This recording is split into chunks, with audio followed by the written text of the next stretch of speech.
నేను ఒకటే చెప్పేది, నా ట్రిగ్గర్ అయినా టార్గెట్ అయినా దయాకర్ రావు, బీఆర్ఎస్ పార్టీ.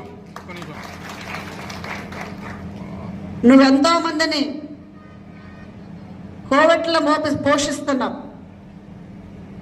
ఎంతో మందిని గ్రూపిజం చేపిస్తున్నావు, ఎంతో మందితోటి చెడు ప్రచారం అనేది చేపిస్తున్నావు దయాకర్ రావు గారు. నేను చెప్పేది నీకు ఒకటే, ఈ స్టేజ్ మీద నువ్వు అనుకున్నట్టుగా మేము పారిపోయే పిరికోళ్ళం కాదు. ఇక్కడుండి పోరాటం అనేది చేస్తామే తప్పితే నువ్వేదో మమ్మల్ని భయపెట్టించి బెదిరించి పంపించాలని చూస్తున్నావు. ఎవరైతే ఆయన డబ్బులకి ఆశించి కోవిడ్ రాజకీయాలు చేసేవాళ్ళు ఉంటారో వాళ్ళకు కూడా చెప్తున్నాం, ఎవరైతే గ్రూపిజం చేసి ఆయన చెంచాగాళ్ళు ఎవరైతే ఉన్నారో,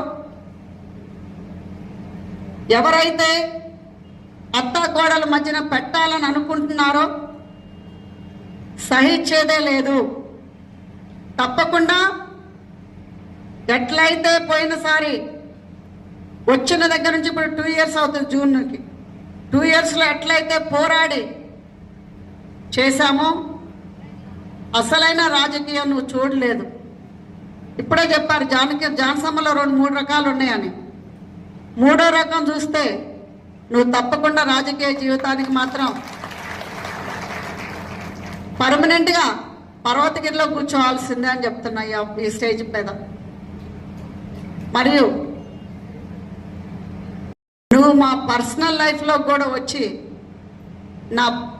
నా ఫ్యామిలీ మీద మాత్రం ఈగ వాళ్ళగానే నువ్వు బతుకమని చెప్తున్నా. ఈ అది ఎవరైనా సరే, పదవి ఉన్నోడైనా సరే, పనోడైనా సరే, పనోడు నుంచి 11 వరకు, ఇంటోడి వరకు కూడా ఇది వార్నింగ్ చెప్తున్నా ఈ స్టేజ్ మీద.